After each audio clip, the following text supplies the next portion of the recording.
আচ্ছা, তো ব্লেন্ডারটা ওপেন করলাম। ব্লেন্ডারটা ডাউনলোড করার সব কিছু এগুলো দেখাই দিচ্ছে আগেই, 2টা ক্লাসে মূলত 2 দিন বলছি। তো ওপেন করার পরে আমি হচ্ছে জেনারেল থেকে একটা জাস্ট নর্মালি কিউব চলে আসছে না।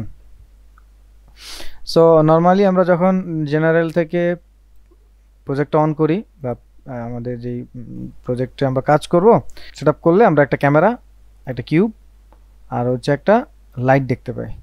সো এই লাইট টাইট এগুলো নিয়ে আপাতত আমাদের কাজ না, আমাদের কাজ হচ্ছে শেপ নিয়ে। সো শেপ বেরগুলো বুঝবো। তো বাকি যে জিনিসগুলো ছিল আশেপাশে এগুলো সব আমরা গত ক্লাসে ক্লিয়ার হয়েছি, ক্লিয়ার বুঝে ফেলছি অলরেডি। শায়েক সুন্দর একটা আউটপুটও দিছে, এই জন্য শায়েককে ধন্যবাদ। তো আমরা এখন যেটা করব এইটার আরও ডিটেলস নিয়ে কাজ করব। তো আমরা এখানে বেশ কিছু টুলস নিয়ে আলোচনা করছি, তার মধ্যে হয়তো এই 3টা টুলস ছিল না, আজকে এগুলো নিয়ে একটু আলোচনা করব। তো খেয়াল করলে দেখবেন এখানে আপনারা যদি একটু লক্ষ্য করেন একদম ফাইল এডিট রেন্ডারের নিচে একটা অপশন আছে, এটার নাম হচ্ছে এডিট অবজেক্ট মোড, আর এর ভিতরে গেলে দেখবেন এডিট মোড। তো আমাদের এই দুইটার মোড নিয়ে কাজ হবে। সো আমরা এডিট মোড যদি ক্লিক করি তাহলে কি হচ্ছে, সো এখানে একটা চেঞ্জ আসছে, দেখেন এখানে একটা চেঞ্জ আসছে, আর এই টুলসটা আর একটু এক্সপ্যান্ড হয়ে গেছে, আরও অনেক টুলস চলে আসছে। ঠিক আছে, সো আমরা এই যে অবজেক্ট মোডে থাকি, অবজেক্ট মোডে থাকা অবস্থায় এই যে 3টা টুলস আছে ওগুলো আমরা এডিট মোডেও পাবো। সো ওগুলো সবগুলো নিয়ে আমরা কথা বলবো এডিট মোডে গিয়ে। তো প্রথমে হচ্ছে আপনার যে জিনিসটা মাথায় রাখবেন সেই জিনিসটা হচ্ছে এই, তো আমি একটা হচ্ছে বক্স নিলাম, সোজা কথা কিউব বক্স। এখন এই বক্সটা দিয়ে আমি চাইলে টুল, আমি চাইলে চেয়ার, আমি চাইলে বেড, আমি চাইলে যা ইচ্ছে তাই পারবো, শুধু আমাকে নিজের মতো কাস্টমাইজ করে নিতে হবে। তাহলে এই যে আমি নিজের মতো কাস্টমাইজ করবো এটা এডিট অপশন। সো এই জন্য আমাকে এডিট মোডে যেয়ে কাজ করতে হবে। ঠিক আছে, তো এডিট মোডে গিয়ে কি করব, এডিট মোডে গিয়ে সম্পূর্ণ এই যে অবজেক্টটা আছে এই অবজেক্টটার কাজগুলোই করব, যত কাটা ছেঁড়া ফাটা ফুটা করা লাগে। আবার যখন নতুন শেপ নিতে হবে তখন আমরা আবার অবজেক্ট মোডে এসে করব। এডিট মোডটা হচ্ছে আপনার তক্তা নিলে এরপর আপনি ওটা দিয়ে যা ইচ্ছে তাই বানাই দেবেন, কাইটা কুইটা যা ইচ্ছে তাই, মানে কাঠা নিলে। ঠিক আছে, ওইখানে নতুন করে আমরা শেপ নিব না, এডিট মোডে নতুন করে শেপ নেব না, তাহলে কি প্রবলেম হবে দেখেন। এই দেখেন অবজেক্ট মোডে গিয়ে আমি এখান থেকে যদি অ্যাডে যাই, অ্যাড থেকে মেশে যাই, এখান থেকে আমি একটা হচ্ছে সিলিন্ডার নিলাম। তো এবার হচ্ছে জি প্রেস করলাম, মুভ টুলস, আমি এখান থেকে একটু মানে ডান দিকে একটু টেনে দিলাম। ঠিক আছে, আপনাদের শর্টকাট দিয়ে দিচ্ছি, ওখান থেকে দেখে নিন, প্রচুর পরিমাণে শর্টকাট ব্যবহার হবে এই সফটওয়্যারটায়, লিস্টটা অলরেডি দিয়ে দিছি। তো এই যে আমি এটাকে আলাদা করতে পারতেছি, এটাকে আমি সিলেক্ট করতে পারতেছি, যা ইচ্ছে আমি তাই কিন্তু করতে পারতেছি। এই একই কাজটা যদি আমি ধরেন আবার এই এটাকে ডিলিট করে, বা এটা থাকা অবস্থায় আমি এই অবজেক্ট মোড থেকে এডিট মোডে গেলাম, এখন আমি কি করতেছি একটা শেপ তৈরি করতেছি। ধরেন এবার হচ্ছে কোণ নিলাম। ঠিক আছে, কোণ নিলাম। আচ্ছা, এটা তৈরি হয়ে গেছে অলরেডি, এটা আবার পিছনে যাই, এখন এটাকে মুভ করি, দেখেন চলে আসছে। ঠিক আছে, এটা কিন্তু আমি কি করলাম এডিট মোডে নিচ্ছি, এখন আমি অবজেক্ট মোডে যাচ্ছি। সো দেখেন আমি যদি এটাকে সিলেক্ট করি, এরপর যদি আমি মুভ করি, দুইটা একসাথে মুভ হচ্ছে। তো এটা হচ্ছে সবচাইতে মেজর এবং মেইন প্রবলেম অবজেক্ট আর এডিট মোডে শেপ তৈরি করার ক্ষেত্রে। আমরা অলওয়েজ অবজেক্ট মোডে শেপ তৈরি করবো, এডিট মোডে এডিট করবো, এডিট মোডে কোনো শেপ তৈরি করবো না, তাহলে এই দুইটা জয়েন হয়ে যাবে। হ্যাঁ, এগুলো করবো না, এটা মাথায় রাখতে হবে। আচ্ছা, আমি তাহলে দুইটাকে ডিলিট করে দিচ্ছি, জাস্ট কিবোর্ড থেকে ডিলিট বাটন প্রেস করলে হবে, অথবা এক্স। আচ্ছা, এইখান থেকে আচ্ছা এক্স যেটা বললাম, এক্স দিলে হবে কি, এক্স দিলে আবার অপশন আসবে ইয়েস নয় ডিলেটের, আবার এক্স মানে ডিলেট না, আবার বুঝেন উল্টা। তো এবার আমরা এটাকে সিলেক্ট করার পর এখানে আমরা এডিট আর অবজেক্ট মোড পাচ্ছি। তো মাউস দিয়ে এভাবে যেতে পারেন, আপনার কোনো সমস্যা নেই, এখানে চেঞ্জ করলে সুইচ করলে যেতে পারবেন। বাট এটার জন্য শর্টকাট আছে, এই শর্টকাটগুলো আপনার অনেক হেল্প করবে। দেখেন আমি মাউস নিয়ে ওখানে যাচ্ছি, এক ক্লিক, এডিট এসে আর এক ক্লিক, কিবোর্ড থেকে ট্যাব বাটন প্রেস করেন, অবজেক্ট এডিট, অনেক ইজি। বাম হাতটা অবজেক্টে এই ট্যাবের বাটনে রাখেন, বাস, ঝামেলা কম। আচ্ছা, এখন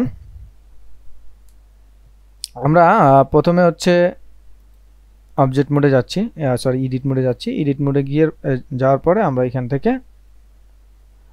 অ্যানোট এই টুলসটা অ্যানোটেট অ্যানোটেট যা বা যেভাবে উচ্চারণ করে অ্যানোটেশন অনেকে বা অ্যানোটে উচ্চারণ করে। সো অ্যানোটেট টুলটা গেলাম। এইটার আসলে কাজ কি? এটার মধ্যে আরো কয়েকটা টুলস আছে, খুব বেশি ইম্পর্টেন্ট যে ব্যাপারগুলো মোটে হচ্ছে এরকম না। সো নোট করা যদি ব্যাপারটা বুঝেন তাহলে এই টুলসটা ইউজ করলে খুব ইজি হবে। আমি এইটার কাজ অবজেক্ট মোডেই দেখাই, এখানে শুধু শুধু ঝামেলা না করে এখান থেকে অ্যানোট টুলটা নিলাম। সো কি করতে পারি, আমি ধরেন ওই যে আমি ফন্ট লুকে আসলাম, এরপর ধরেন আমি লিখতেছি, মানে এটা কিউব কিউব হাতের লেখা মাউস দেওয়ার কত ভালো হবে তাই না? সাইন করলে ভালো হইতো। জেসন উল্টা পাল্টা আমার সাইন এটা এনিওয়ে, সো আমরা এই যে এরকম নোট মানে নোটিং টাইপ বা নোট করা, নোটেশন করা, ডিনোট করা, এই কাজগুলো আমরা চাই করতে হবে। যেটা কি সামথিং এরকম লিখে দিলাম 10, এটা 10 ইঞ্চি বাই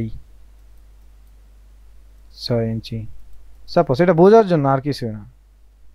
এখন এটা লিখছেন, কন্ট্রোল জেড দিয়ে পিছনে যাবেন তাহলে মুছবে, মানে ব্যাক হবেন। আর না হলে এইখানে দেখেন অ্যানোট ইরেজার আছে, এই অ্যানোটেড ইরেজার টুলসে গিয়ে এবার মুছেন। তো মাউসটা চেপে ধরলে এটা মোছার কাজ করবে। এবার মাউসটা আরো যদি বড় করতে চান তাহলে এই মাউসের লেফট ক্লিক চেপে ধরা অবস্থায় চাকাটা ঘুরাবেন, মাউসের চাকাটা ঘুরান, বড় ছোট হবে। এরপর দেখেন সব মুছে যাচ্ছে। এরপর হচ্ছে লাইন অ্যানোট, এইটা দিয়ে হচ্ছে লাইন তৈরি করে। লাইন বলতে হচ্ছে ধরেন আপনি এই যে এখান থেকে একটা লাইন নিলেন, এটা কিন্তু লাইন, অন্য কোনো কিছু না, এই লাইন সোজা রাখেন একটা লাইন। আপনি এইখান থেকে আরেকটা শেপ নিলেন, সেটার মধ্যে ধরেন আপনি চাচ্ছেন দূরত্বটা দেখাই দেবেন, সাপোজ এরকম হয়তো বা ধরেন এটাকে আমি শিফট ডি দিলে কি হয়, ডুপ্লিকেট হয়। তারপরে এক্সপ্রেস করতেছি তাহলে আমি এইদিকে মুভ করতে পারবো, ব্যাস, মানে এক্স অ্যাক্সিস আমি মুভ করলাম। এখন যদি আমি পার্সপেক্টিভ মোডে যাই এই মাউস দিয়ে, এই দেখেন একটা জাস্ট লাইন সেতু তৈরি করে দিলাম আমরা, ঠিক আছে। আমি অন প্রেস করে ফ্রন্ট ভিউতে আসলাম, ওকে।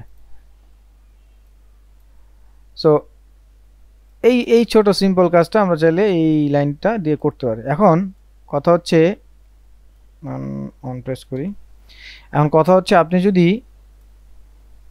এই লাইনটা এইভাবে আপনি না টেনে আপনি চাচ্ছেন অ্যাব্রো চাব্রো, দেখেন আমি এই ক্লিক করলাম হচ্ছে না, আমি জাস্ট ক্লিক করে টান দিলে এটা সোজা আকারে আসবে, আদারওয়াইজ আসে না।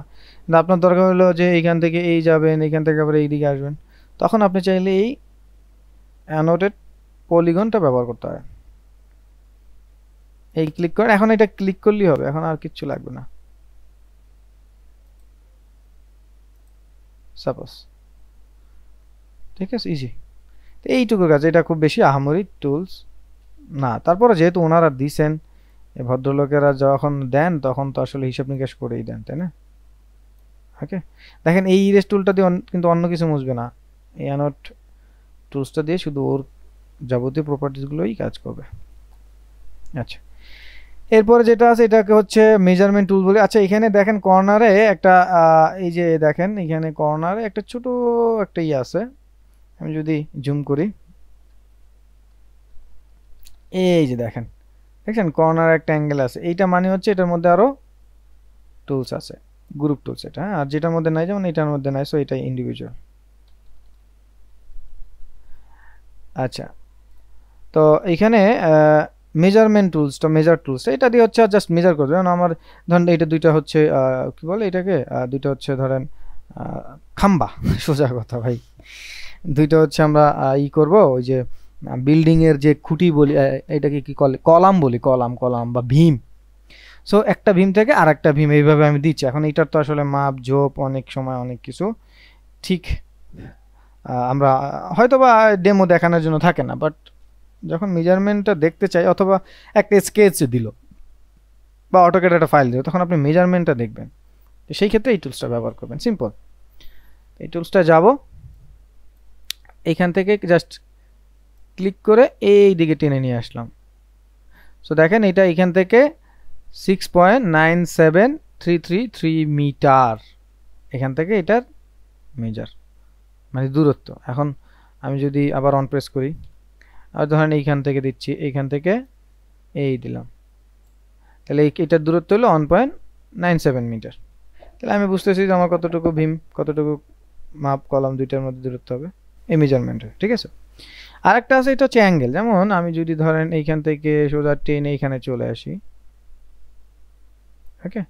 সো এখন অ্যাঙ্গেলটা দেখবো। তো অ্যাঙ্গেলটা দেখার জন্য আবার আমি যাবো, একবার তো টেনে ছেড়ে দিলাম, এরপর আসবে এই কর্নারে। এই কর্নারে যখন ক্লিক করব তখন এই দেখেন এই যে এই টোটালটা হচ্ছে 180 ডিগ্রি। সো দেখাচ্ছে এই যে এইখান থেকে এইখানে এটা 180 ডিগ্রি। তো মাঝখানে যেহেতু পয়েন্ট অ্যাড করলাম পেন টুলের মতো, তাহলে এখন এইখান থেকে যদি আমি এইটাকে বাঁকা করে দিই, এই দেখেন এখন কতটুকু আমার পয়েন্ট লাগবে। এই যে বুঝতেছে, ম্যাথমেটিক্স কত সহজ, তাই না? এই 90 ডিগ্রি। সো আমরা জানি তো এটা 90 ডিগ্রি, আমি বললে হবে? মাপ দেখতে হবে, তাই না? সব হয়ে গেল। মজার ব্যাপার হচ্ছে অন্য কোনো টুলসে গেলে এটা আর থাকে না, বাস চলে যাচ্ছে। কাজ করবেন নির্ভুল। আবার মেজারমেন্ট টুলসে আছেন, ওকে ডান, ঠিক আছে। আচ্ছা, তো আমরা এরপরের টুলসটা যাই। পরের টুলসটা হচ্ছে অ্যাড কিউব। এই টুলসটা দিয়ে কি কাজ করে আমি একটু দেখাচ্ছি। একটু পার্সপেক্টিভ মোডে যাই। সো এই টুলসটা হচ্ছে আপডেটে পাবেন, ব্যাকডেটেড ভার্সনগুলো পাবেন না। খুবই মজার একটা টুলস। আমি এইটাকে ডিলিট করে দিই, আমরা ওইটা নিয়ে কাজ করি। মজার টুলস এবং মজায় কাজগুলো করতে পারবেন। এটা হচ্ছে এই যা আপনার মধ্যে আছে তা থেকে আরো অ্যাড করতে যদি চান, তাহলে এই টুলসগুলো পাবেন। এই অ্যাড, যেমন অ্যাড কিউব, এটার মধ্যে আমি আরেকটা কিউব অ্যাড করব। কিভাবে? এই দেখেন এমন একটা টার্গেটেড পয়েন্ট আসছে, আমি কি করব? ড্র করব। এই ধরেন এইখান থেকে এই ড্র করলাম। তো এতটুকুর মধ্যে আমি একটা কিউব অ্যাড করব। তো ধরে এবার আমি জাস্ট এই সামনের দিকে টান দিলাম। সো খেয়াল করেন আমার একটা কিউব এর সাথে অ্যাড হয়ে গেছে, তাই না? এখন যদি আমি এইভাবে দেখি তাহলে আমার একটা কি হলো, ভীমের মতো হয়ে গেল, তাই না? এই যে দেখছেন। আচ্ছা, অন প্রেস করি, আমি হচ্ছে আগের অপশনে চলে আসছি, এই যে ফন্টে। তো এখন আমি আবার চাচ্ছি যে এখানে অ্যাড করবো, তাহলে এখানে গেলাম, এই যতটুকু টেনে দিচ্ছি ততটুকু আমি এই টেনে সিলেক্ট করে এবার সামনের দিকে চলে আসলাম আবার। তো দেখেন অ্যাড হয়ে গেছে, তাই না? খুবই মজার একটা টুলস। এটা ব্যাকডেটেড ভার্সনে নাই, আপডেট ভার্সনগুলোতে আছে। তো এই নিচের যেটা নিতে চাচ্ছেন সেটা নেন। যখন আমি এটা অ্যাড ইউবিএস প্যান নিব, এখান থেকে জাস্ট এতটুকু জায়গায় আমি একটা ইউবিএস প্যান নিব, এতটুকুই।